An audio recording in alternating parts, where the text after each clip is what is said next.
యోగాతో బరువు తగ్గటం సులభం కేవలం 21 రోజుల్లో.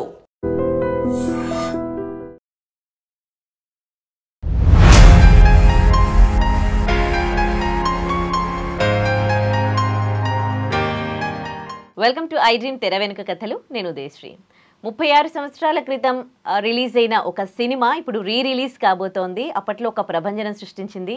మరి ఇప్పుడు ఎలాంటి ప్రభంజనం సృష్టిస్తుందో చూడాలి. మరి అదే శివ సినిమా. ఆ శివ సినిమాలో నాగార్జున పక్కకి భాషా క్యారెక్టర్లు చేశారు రమేష్ రెడ్డి గారు. మరి ఆయన మనతో పాటు స్టూడియోలో ఉన్నారు. ఆయన ఎక్స్పీరియన్స్ ఎలా ఉంది అప్పట్లో తెలుసుకుందాం.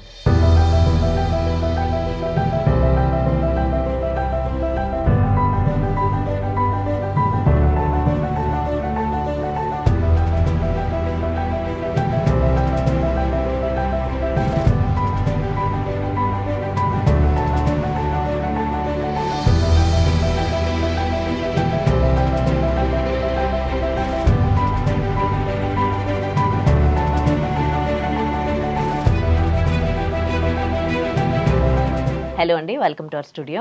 ఎలా ఉన్నారు? శివ సినిమాలో మీరు చేయడం అది ఫస్ట్ మూవీయా మీకు? లేదండి, అంతకుముందు ఆత్మకథ సినిమాలో మోహన్ బ్రదర్గా యాక్ట్ చేశా. తర్వాత శివ. ఓకే, ఏంటి హీరో అవ్వాలనుకున్నారా, క్యారెక్టర్ ఆర్టిస్ట్గా మిగిలాలనుకున్నారా, ఏం అవుదామని మీ ఇండస్ట్రీకి వచ్చారు? నేను యాక్చువల్గా ఇండస్ట్రీ ఏంటంటే నేను చిన్నప్పటి నుంచి ఎన్టీఆర్ అభిమాని, పెద్ద ఎన్టీఆర్. ఆయన సినిమాలు చూసి పెరిగిన వాళ్ళం. ఎందుకో మనం సినిమా వైపు వచ్చింది. Film institute Victor Madhusudan Rao legend director film institute start చేసిండు. సో అందులో మేము ట్రైన్ అయ్యి 2 years ట్రైన్ అయినాక 87లో నాది కోర్స్ అయిపోయింది. ఇమ్మీడియట్ ఆయన ఆత్మకథ డైరెక్టర్ ఆయనే సారు. వారి సినిమాలో నేను మేజర్ రోల్ చేసిన. దాని తర్వాత చిన్న చిన్నవి చేశాను, కానీ నాకు మళ్ళీ బ్రేక్ అనిపించిన సినిమా శివ. ఓకే, అప్పట్లో సినిమాలలోకి వెళ్తాను, యాక్ట్ చేస్తాను అని అంటే ఇంట్లో ఏ విధంగా ఉండేది? ఎక్కడ మీరు పుట్టి పెరిగింది? నాది నల్గొండ జిల్లా, ఇప్పుడు సూర్యాపేట జిల్లా. సూర్యాపేట దగ్గర ఒక పిన్నాయపాలెం అని ఒక గ్రామం. మేము పుట్టి పెరిగిందంతా సూర్యాపేటలో. తర్వాత నేను పీజీ కాకినాడలో పీజీ చేసిన, ఎంఏ. తర్వాత ఫిలిం ఇన్స్టిట్యూట్కి వచ్చిన. ఫిలిం ఇన్స్టిట్యూట్ నుంచి రెగ్యులర్గా సినిమాలు చేస్తూ కొంచెం అప్పుడు స్ట్రగుల్ ఉండేది ఫైనాన్షియల్గా. తర్వాత డైరెక్షన్ డిపార్ట్మెంట్లకు వెళ్ళాలనిపించింది మనకు. అందులో శివ కూడా వన్ ఆఫ్ ది ఇన్స్పిరేషనే డైరెక్షన్ సైడ్ పోవటానికి. ఆర్జీవి గారు కూడా. అట్లా నేను గుణశేఖర్ గారి దగ్గర చేరిన 94లో సొగస్సోడు తర్మాల ఫస్ట్ నేను అప్రెంటిస్కి జాయిన్ అయినా. ఓకే, అప్పట్లో పేమెంట్ ఎట్లా ఉండేది పర్ డేకి? ఇక అప్పుడు డైలీ అని ఏం లేదు, మంత్లీ శాలరీ. కాదు, డైరెక్షన్ సైడ్ ఏమో మంత్లీ, ఇదేమో యాక్టర్గానేమో పేమెంట్ ఉండేది. అదే అప్పుడు ఏం ఫిక్స్డ్ అట్లా ఏం లేదు, డే కింద అని ఏం లేదు. సినిమా క్యారెక్టర్ని బట్టి వాళ్ళు ఒక బడ్జెట్ అనుకుంటే ఆ క్యారెక్టర్ డబ్బు ఇచ్చేవాళ్ళు. అంటే మూవీ అయిపోగానే ఇచ్చేసేవాళ్ళు. ఓకే, మొత్తం ఎన్ని సినిమాలు చేశారు మీరు? నేను ఒక 20 ఫిలిమ్స్ చేసి ఉంటాను. అందులో ఉషా కిరణ్ మూవీస్ ఒక 5-6 ఫిలిమ్స్ చేసి. మంచి మూవీస్ అయితే. అందులో చందమామ రావే అని మౌలి డైరెక్షన్, అందులో క్యారెక్టర్. మనసు మమత మౌలి డైరెక్షన్. తర్వాత ఓ భార్య కథ, తర్వాత పీపుల్స్ ఎన్కౌంటర్. శ్రీకాంత్ కూడా పీపుల్స్ ఎన్కౌంటర్ నుంచి మా ఇన్స్టిట్యూట్కి వచ్చాడు. తర్వాత పీపుల్స్ ఎన్కౌంటర్ నుంచి మంచి ఫ్రెండ్ హీరో శ్రీకాంత్. తర్వాత పూరి జగన్. ఏం లేదండి, ఏం సంపాదించుకోలేదా? తర్వాత పూరి జగన్ ఆ ఫిలిం ఇన్స్టిట్యూట్ దగ్గరే పరిచయం. అప్పటి నుంచి స్టిల్ ఇప్పటి వరకు మంచి ఫ్రెండే. ఓకే, ఆ తర్వాత ఎందుకు మరి యాక్టింగ్ పక్కన పెట్టేశారు? అవకాశాలు రాలేదా? ఇంకా అంత నాకెందుకో డైరెక్షన్ మీద కొంచెం ఇంట్రెస్ట్ ఎక్కువయ్యి నేను ఇటు షిఫ్ట్ అయినా. ఒకళ్ళిద్దరు వద్దన్నారు, నువ్వు యాక్టర్గానే ట్రై చేయి, కానీ ఇది వద్దు డైరెక్షన్ సైడ్, ఇది లాంగ్ టర్మ్, ఇది నీ లైఫ్ రిస్క్ ఉంటుంది అని. కానీ నాకు ఎందుకో ఇంట్రెస్ట్ అనిపించి ఈ సైడ్ వచ్చిన మంచి మూవీస్ చేసిన. ఎన్ని సినిమాలు డైరెక్ట్ చేశారు మొత్తం? అసోసియేట్గా, నేను డైరెక్షన్ చేయలే. ఓకే. ఇప్పుడు ట్రై చేస్తున్నా, ఇంకా వర్కౌట్ కాలే. అప్పట్లో ఏంటంటే పెద్ద సినిమాలు చేయాలి, మనం పనిచేసిన అన్ని పెద్ద సినిమాలు, మన థింకింగ్ అంతా పెద్దగానే ఆలోచిస్తాం, కానీ కింది నుంచి రావాలనే ఆలోచన నాకు అప్పుడు లేదు. యాక్చువల్ కింది నుంచి చిన్న సినిమాలు చేస్తేనే మన ఫ్యూచర్ ఉంటుంది. మనం ప్రతిదీ స్టార్ల మట్టి తిరిగి మనం చేయాలంటే వర్కౌట్, వాళ్లకు కొత్త వాళ్ళకి ఇవ్వాలన్నా వాళ్ళకి ఇబ్బంది. స్టార్ డైరెక్టర్లు, స్టార్ హీరోలు అట్లా నడిచేది. కొత్త వాళ్ళం మేము అట్లా ఆశలు పెట్టుకుంటే వర్కౌట్ కాదు, కింది నుంచి రావాలి. ఇప్పుడు నేను కూడా అనుకునేది చిన్న సబ్జెక్టు కొత్త వాళ్ళతో చేయాలన్న ఆలోచన ఉంది. ఈ మధ్య కాలంలో చిన్న సినిమాలు కొత్త వాళ్ళతో చేసిన సినిమాలు సూపర్ హిట్ అవుతున్నాయి. అదే మీ ఇన్స్పిరేషన్ లేకపోతే ఏంటి? లేదు, అది నాకు లెసన్. నేను అనుకున్నది డ్రీమ్ వేరు, అట్లా వర్కౌట్ కాదు. చిన్న సినిమా లో బడ్జెట్ లో కొత్త వాళ్ళతో చేస్తే మనకు వర్కౌట్ అయింది అనే దాంతో ఇప్పుడు 1-2 స్టోరీలు రెడీ చేసుకున్నారు. స్టోరీ మీదే? స్టోరీ నాది. ఓకే. ఏంటి మీ స్టోరీస్ కి ఇన్స్పిరేషన్? అట్లా ఏం లేదు. ఎలా రాసుకుంటారు స్టోరీస్? ఎప్పుడు రాసుకున్నవి అవి? ఎన్ని ఇయర్స్ కిందవి? నా దగ్గర ఉన్నాయి 5-6 స్టోరీలు ఉన్నాయి. నేను పెద్ద హీరోలను అప్రోచ్ కూడా అయినా. ఒక 15 ఇయర్స్ నుంచి నేను స్టోరీస్ చేసి పెట్టుకున్నవి ఉన్నాయి, కానీ ఇప్పుడు అది ఆ ప్లాన్ పక్కన పెట్టా. ఓన్లీ న్యూ స్టార్స్, న్యూ వాళ్ళతో చేయాలి, చిన్న సినిమా చేయాలన్నది. ఓన్ ప్రొడక్షన్ సైడ్ కూడా ఓన్గా చేసుకోవాలని ప్రిపేర్ అవుతున్నా. శివ సినిమా ఎంతో మందికి ఫ్యూచర్ ఇచ్చింది, ఒక ఐడెంటిటీ క్రియేట్ చేసుకున్నారు, వాళ్ళు గుర్తింపు తెచ్చుకున్నారు, చాలా సినిమాల్లో నటించారు. కొంతమంది అంటే డైరెక్టర్లుగా ఉత్తేజ్ గారు కానీ ఇంకా వేరేవి కూడా చేశారు, వాళ్ళకు గుర్తింపు తెప్పించుకున్నారు. కానీ ఇంకా కొంతమంది ఉన్నారు, ఇప్పుడు మీరు కూడా, మీకు శివ తప్ప ఇంకా వేరే ఐడెంటిటీ లేదు. మీరు ఎప్పుడు ఫీల్ అవ్వలేదా? డెఫినెట్గా అవుతా ఫీల్. ఎందుకంటే నేను మళ్ళీ యాక్టర్గా నేను ఎక్కువ లాంగ్ టర్మ్ నేను ట్రై చేయలే. ఎందుకని? అది టైం అంతే, చేయలేదు. డైరెక్షన్ సైడ్ పోయినాక ఇంకా యాక్టింగ్ కంప్లీట్. మీకు ఎప్పుడు అనిపించలేదా ఇటు సైడ్ వచ్చినందుకు ఇలాగే ఉండిపోయినా ఇంకా వేరే ఫీల్డ్ అయి ఉంటే ఇంకా సంపాదించుకునేవాడినేమో? నాకు అట్లా ఏం లేదు. నాకు కాకపోతే ఇండస్ట్రీలో ఇప్పటికి కూడా స్టిల్ ఒక గుర్తింపు తెచ్చుకోవాలని. ఏదో డైరెక్టర్గానా, యాక్టర్ కంటే ఇప్పుడు పెద్ద మనకు అవకాశాలు తక్కువ ఉంటాయి. డైరెక్టర్గా మనం ఓన్గా చేసుకుంటే మన టైం బాగుండి సినిమా బాగా తీయగలిగితే ఫ్యూచర్. ఓకే. సో మీరు చేసిన సినిమాలు ఒక తరం నాటివి, మీ ఆలోచనలు కూడా ఒక తరం కిందివి. ఇప్పుడు లేటెస్ట్గా చూస్తూ ఉన్నారు, చాలా యూత్ డైరెక్షన్ సైడ్ వచ్చేస్తూ ఉన్నారు, కొత్త ఆలోచనలు ఇప్పుడును జనరేషన్ థింకింగ్ ని పెట్టి వాళ్ళు సినిమాలు తీస్తున్నారు, సూపర్ హిట్ కూడా అవుతూ ఉన్నాయి. 100 ఫిల్మ్స్ 10 ఫిల్మ్స్ కూడా కొత్త సినిమాలు. మీరు చిన్న సినిమాలు చూడండి, ఈ మధ్య కాలం లిటిల్ హార్ట్స్. చెప్పనండి, హాలీవుడ్ ఒకప్పుడు హాలీవుడ్లో మెచ్యూర్డ్ పర్సన్సే డైరెక్షన్ చేసేవాళ్ళు. ఈ యంగ్స్టర్స్ అని ఏం తెలవకుండా సినిమా చేసేద్దాం అనేటోళ్ళు లేదు అప్పుడు హాలీవుడ్లో. ఓన్లీ మెచ్యూర్డ్ పర్సన్స్ డైరెక్షన్ చేసేవాళ్ళు ఒకప్పుడు. సో అక్కడ కూడా ట్రెండ్ మారుతుంది. అది ఒకప్పుడు బట్ ఇప్పుడు అట్లా లేదు, యూత్ వచ్చేస్తూ ఉన్నారు. ఇప్పుడు ఎట్లా అంటే మన ఏజ్ ఒకటే కాదు ఇక్కడ. ఇప్పుడు నేను ఒక 10-20 సినిమాలు డైరెక్ట్ చేసాను అనుకోండి, నాలో ఫ్రెష్నెస్ అంతా పోవచ్చు. అప్పుడు నా జనాలకు నేను నచ్చకపోవచ్చు, కానీ నేను ఇప్పుడు ఫ్రెష్. ఏజ్ పక్కన పెడితే నేను నా ఫ్రెష్ థాట్స్ తోటే వస్తా, యూత్ఫుల్ సినిమాలే చేస్తా. అట్లా అప్రోచ్ అయితే మనం రీచ్ అవుతాం. అది నా అనాలిసిస్. మనం అవుట్డేటెడ్ సినిమాలు చేయము, యూత్కు నచ్చే సినిమాలు చేయాలి. అది మెసేజ్ ఓరియంటెడ్. ఏదో సినిమా చేసామంటే ఎందుకు చేసామో తెలవని డైరెక్టర్లు ఉండరు. మనం ఏం చెప్పాలనుకుంటున్నాం, అది సొసైటీకి ఏం చెప్పాలి, అట్లాంటి సినిమాలే నేను ట్రై చేసేది. ఇప్పుడు కొంతమంది డైరెక్టర్స్ ఉన్నారు, ఎంతో ఎక్స్పీరియన్స్, ఒకప్పుడు సూపర్ డూపర్ హిట్ సినిమాలు అందించిన వాళ్ళు, ఇప్పుడు వాళ్ళ సినిమాలకి ఆదరణ అనేది లేదు అసలు. అంటే అట్టర్ ఫ్లాప్ మూవీస్ తీస్తూ ఉన్నారు. టైంని ఎప్పుడు నమ్మాలండి. టైం అనేది నడిపిస్తుంది మనిషిని. ఇవాళ ఉన్నది రేపు ఉండదు, రేపు ఉన్నది ఎల్లుండి ఉండదు. ఇవాళ మనం కష్టపడచ్చు, మారాలి. అది వాస్తవం. సినిమా ట్రెండ్కి తగ్గట్టు మారాలి. మారుతారు, అయినా ఆ పల్స్ పట్టుకోలేరు. అది టైం అంతే. పెద్ద సెన్సేషనల్ డైరెక్టర్లు సినిమాలు లేకుండా ఉన్నోళ్ళు ఉంటారు, అది సహజం. అది వస్తుంటుంది. అది ఏ ఫీల్డ్ అయినా ఉంటుంది, ఒక్క ఫీల్డే కాదు, ఏ ఫీల్డ్ అయినా ఉంటుంది. ఓకే, ఒక డైరెక్టర్గా ఎవరితో సినిమా చేయాలనుకుంటున్నారు? కొత్త వాళ్ళతో చేద్దాం అనుకుంటా 100%. ఇప్పటివరకు ఎవరినైనా అప్రోచ్ అయ్యారా మీరు? నేను ఇదివరకు అప్రోచ్ అయినా, ఆ కథలు వేరు, అవన్నీ పక్కన పెట్టేశాను. ఇదివరకు అప్రోచ్ అయినా స్టార్స్నే అప్రోచ్ అయినా కానీ వర్కౌట్ కాలే. మీరు సినిమా తీయాలంటే మళ్ళీ మీకు ప్రొడ్యూసర్స్ దొరకాలి. నేను అంటే ఫ్రెండ్స్ కొంత అనుకొని చిన్న లో బడ్జెట్ చేద్దామని ఉంది. అంటే ఏంటి, ఒక మెసేజ్ ఓరియంటెడ్ మూవీయా?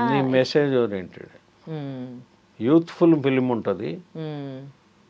ఓకే, సో అసోసియేట్గా ఎన్ని సినిమాలు చేశారండి? నేను ఆల్మోస్ట్ ఒక 12 ఫిలిమ్స్ చేశా. ఆ ఎక్స్పీరియన్స్ ఎట్లా ఉంది? సొగసు చూడతరమా నుంచి నేను స్టార్ట్ అయిన డైరెక్షన్ కెరియర్ గుణశేఖర్ గారి దగ్గర. ఆయన దగ్గర 7 మూవీస్ చేశా. రాఘవేంద్రరావు గారి దగ్గర రాజకుమారుడు చేశా. తర్వాత విక్టర్ మధుసూదనరావు లెజెండ్, గురు, వీళ్ళందరి గురువు ఆయన. ఆయన దగ్గర వర్క్ చేశా. ఆయన దగ్గర నేర్చుకున్నది చాలా ఉంది. ఆయన నన్ను డైరెక్టర్ చూడాలనుకుండా ఆయన లాస్ట్ స్టేజ్లో నన్ను బాగా ప్రోత్సహించిండు. చెయ్యాలి, నువ్వు హిట్ ఫ్లాపులతో సంబంధం లేదు, దూకాలే చెయ్యాలని. కానీ మనం అప్పుడు స్టార్ సినిమాలనే అనుకున్నాం, కానీ చిన్న సినిమా థాట్ లేదు అప్పట్లో. ఓకే, అది ఒకటి రాంగ్ స్టెప్ వేసా. చిన్న అయితే చేయగలుగుతాను అప్పుడు. ఓకే, సో ఇప్పుడు అది మళ్ళీ బ్యాక్ టు. తర్వాత ఇప్పుడు ఈ జనరేషన్లో రందీప్ అని నా కొలీగే రక్షణ అనే సినిమా చేశాడు. ఆ సినిమాకు ఎగ్జిక్యూటివ్గా చేశా. తర్వాత బుట్టబొమ్మ అని రమేష్ ఆయన దగ్గర వర్క్ చేశా. సుకుమార్ అసిస్టెంట్ ఆయన.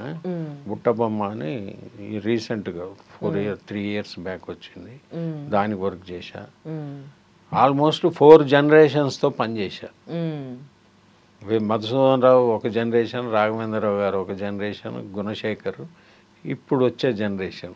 జనరేషన్కి ఎలాంటి డిఫరెన్స్ అనిపించింది మీకు? వర్క్లో నాకు తేడా ఇప్పటికి అప్పటికి తేడా ఉంది.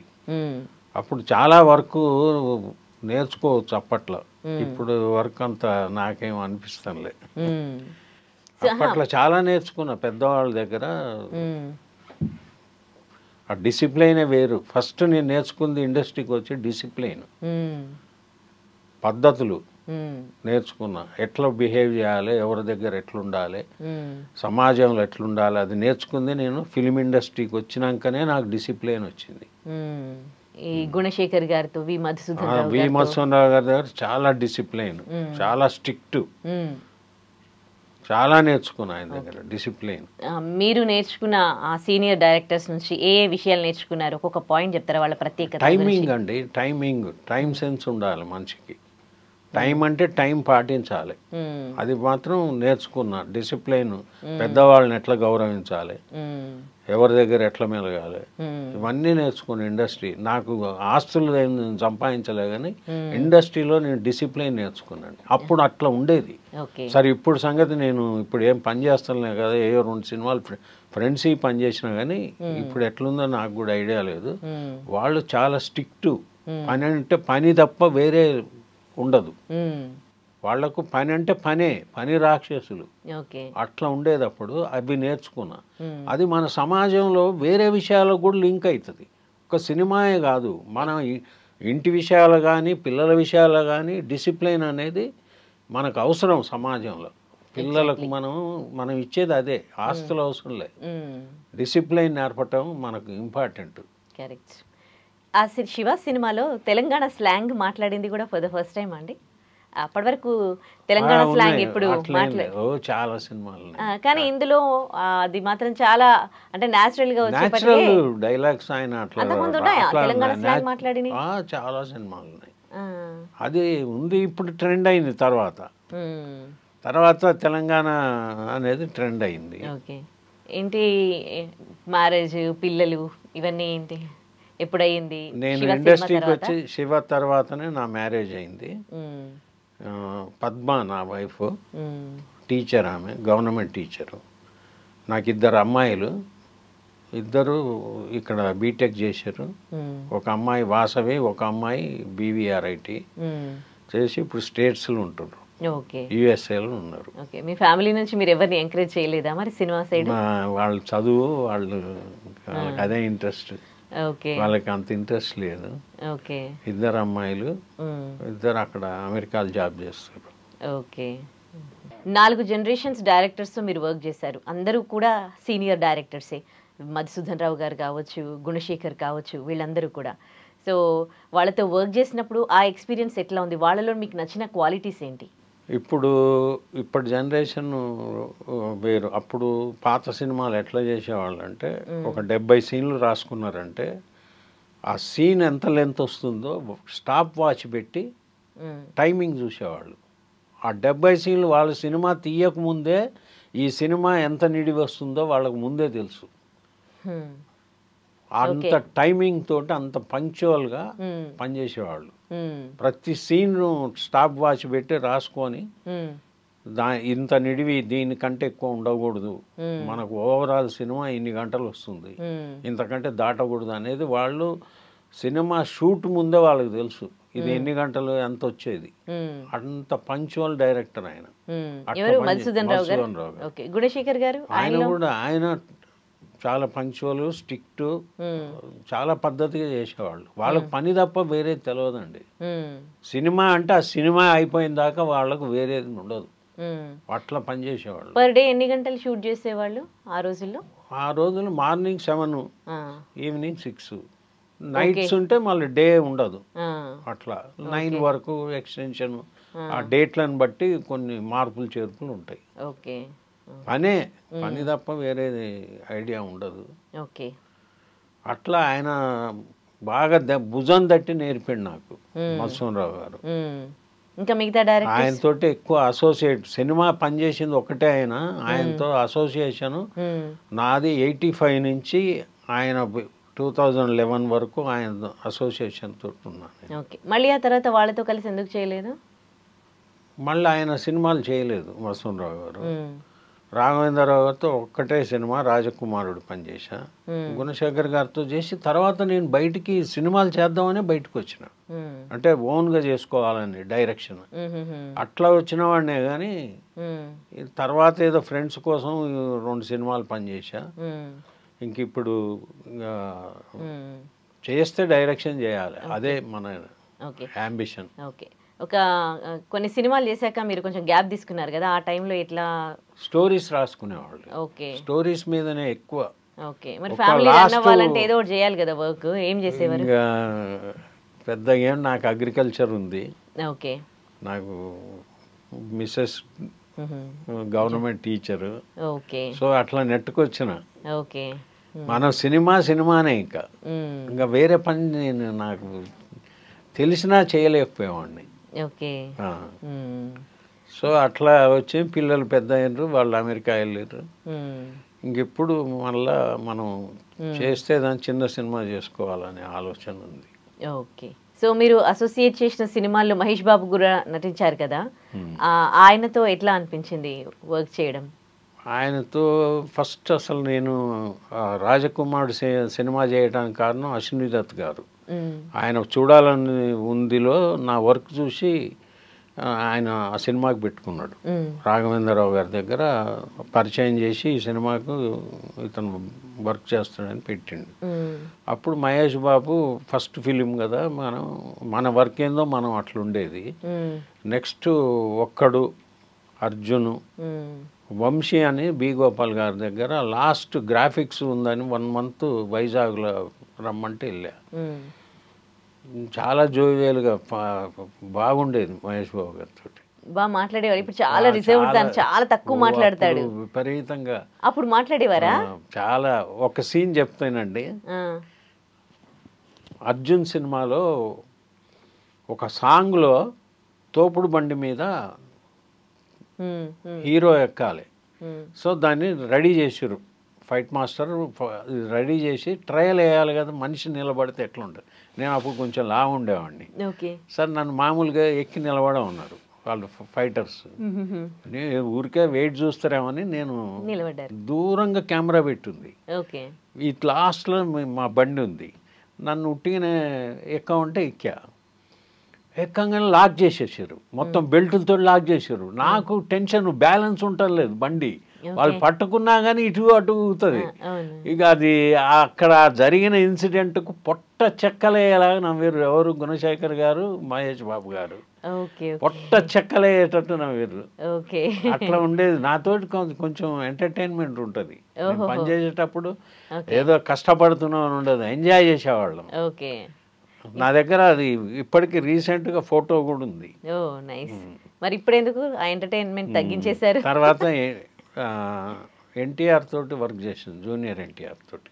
బాలరామాయణం ఆయన కూడా చాలా క్లోజ్గా ఉండేది. తర్వాత అది రామాయణం ప్రింట్ తీసుకొని జూనియర్ ఎన్టీఆర్ని తీసుకొని నేను భద్రాచలం గర్భగుడిలో పెట్టి పూజ చేయించాను. రామాయణం ప్రింట్ అది నేను ఎన్టీఆర్ వెళ్ళాం, జూనియర్ ఎన్టీఆర్. బాగుండేది. తర్వాత కూడా నేను 2-3 స్టోరీస్ చెప్పిన. ఇక అది వాళ్ళు స్టార్డమ్లోకి పోయినాక మనం కొత్త వాళ్ళం కదా, నచ్చినాయి. కానీ ఇంకా తర్వాత నేను ఇంకా అప్రోచ్ కాలే. చాలా ఇప్పుడు లాంగ్ టైం అయింది.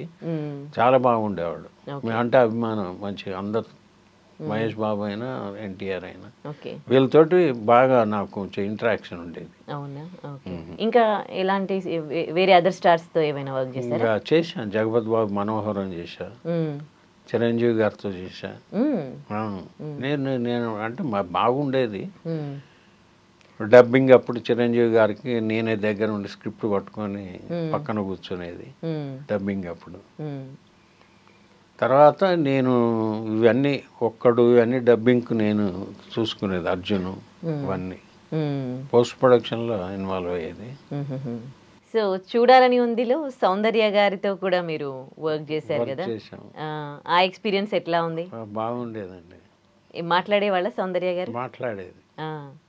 మీకు ఎలాంటి మెమరీస్ ఉన్నాయి? నేను అందరితోటి మంచిగానే మాట్లాడేదండి. ఇక్కడ మాతోనే మాట్లాడతలే సరిగ్గా. అప్పుడు బాగుంది అని చెప్తున్నారు అంతే.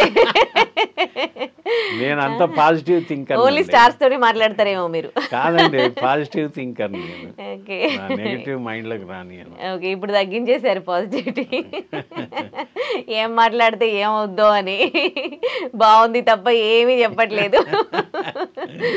సో హిందీ లవకుష్ కూడా మీరు వర్క్ చేశారు కదా, దానికి కూడా అసోసియేట్ డైరెక్టరా? ఓకే, అందులో జయప్రద, పెద్ద పెద్ద స్టార్స్ ఉన్నారు అప్పట్లో, వాళ్ళు మంచి ఫామ్లో ఉన్నారు. సో వాళ్ళతో వర్కింగ్ ఎక్స్పీరియన్స్ ఎట్లా అనిపించింది? చాలా బాగుండేదండి. జితేంద్ర రాముడుగా, జయప్రద సీతగా, దారాసింగ్ ప్రాణ్ వాల్మీకిగా, దారాసింగ్ హనుమంతుడుగా యాక్ట్ చేశారు. అది ఇక్కడే పద్మాలయలో భారీ సెట్, పెద్ద సెట్ వేసారు. తర్వాత ఊటీలో ఫారెస్ట్ ఎపిసోడ్స్ అన్ని ఊటీలో చేసాం. ఇప్పుడు బాలాదిత్య అని ఆర్టిస్ట్ ఉండు, అందులో లవకుశుల్లో ఒక క్యారెక్టర్ బాలాదిత్య.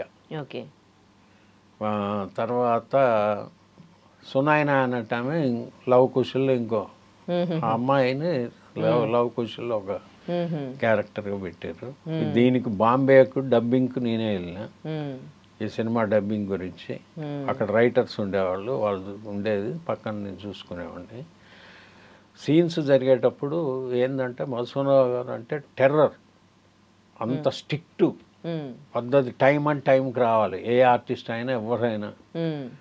తర్వాత సీన్స్ జరిగేటప్పుడు ఏదన్నా జరిగినా మా మధ్య ఏదన్నా చిన్న చిన్న మధుసూదనరావు గారిని నేను ఏదన్నా అడిగినా వాదించినా, ఆయన్ని వాదించిన వాళ్ళు లేరు ఇండస్ట్రీలో. అట్లా వాదిస్తుంటే షాక్ అయి చూసేవాళ్ళు. కెమెరామెన్ ప్రకాష్ గారు ఆ, అయితే ఒకరోజు జయప్రద గారు అన్నది, వాళ్ళిద్దరు గురు శిష్యుల అనుబంధం, వాళ్ళు అట్లే మాట్లాడుకుంటారు, దానికి మన టెన్షన్ పడేది ఏం కాదు, వాళ్ళిద్దరు అంత గురు శిష్యుల రిలేషన్ అంత మంచిగా ఉంటుంది. సో ఏదన్నా తప్పు జరిగినా ఈయన అడుగుతాడు, నేను ఊరుకునేవాడిని కాదు, సార్ ఈ షాట్ మర్చిపోయిందని, అట్లా తీసా అయిపోయింది అనేది. అట్లా ఒకరోజు ఘర్షణ అయింది. ఘర్షణ అయ్యి హోటల్ పోయినాక నువ్వు కరెక్ట్ అయ్యా, ఆ షాట్ నేను మర్చిపోయాను, మళ్ళీ తీద్దామని. అట్లా జయప్రద గారు కూడా చాలా క్లోజ్గా మంచిగా ఉండేది అసోసియేట్. తర్వాత అరుణ్ గోయల్ టీవీ రామాయణం, రామానంద సాగర్ రాముడి క్యారెక్టర్ అందులో లక్ష్మణుడిగా చేశాడు. లవకుశలో లక్ష్మణుడు. ఆయనతో కూడా మంచి అసోసియేషన్. షూటింగ్ అయిపోయినాక కూడా మేము అందరం కలిసేవాళ్ళం, హోటల్లో ఒకే దగ్గర కూర్చునేవాళ్ళం, అందరం డిస్కస్ చేసేవాళ్ళం. అట్లా వాళ్ళందరితో బాగుండేది. జితేంద్ర రిజర్వ్డ్గా ఉండేవాళ్ళు, అంటే మనం చాలా మామూలు అసోసియేట్ కదా, వీళ్ళందరూ అయితే కలిసిపోయేది అందరితోటి. ప్రాణ్ గారు, దారా సింగ్, అందరితో బాగా నాకు గుడ్ ఎక్స్పీరియన్స్. అది నాకు చాలా నేర్పింది లవకుశ. దాంట్లో నేను నేర్చుకున్నది చాలా ఉంది సెట్స్ వైజు. తర్వాత లవకుశ తెలుగులో ఏ నిమిషానికి ఏం జరుగునో సాంగ్ ఉంది, గుర్తుందా? రథం మీద ఆ పాట ఊటీలో షూట్ చేసేది. మా డైరెక్టర్ గారు హెల్త్, ఆయన కొంచెం జ్వరం లాగుండి ఆయన 2-3 రోజులు రాకుంటే ప్రకాష్ గారు నేనే మొత్తం షార్ట్ డిజైన్ చేసి ఆ పాట తీసాం. ఓకే. అది హిందీ పాట, చాలా బాగుంటుంది ఆ పాట, ఫారెస్ట్లో. ఓకే.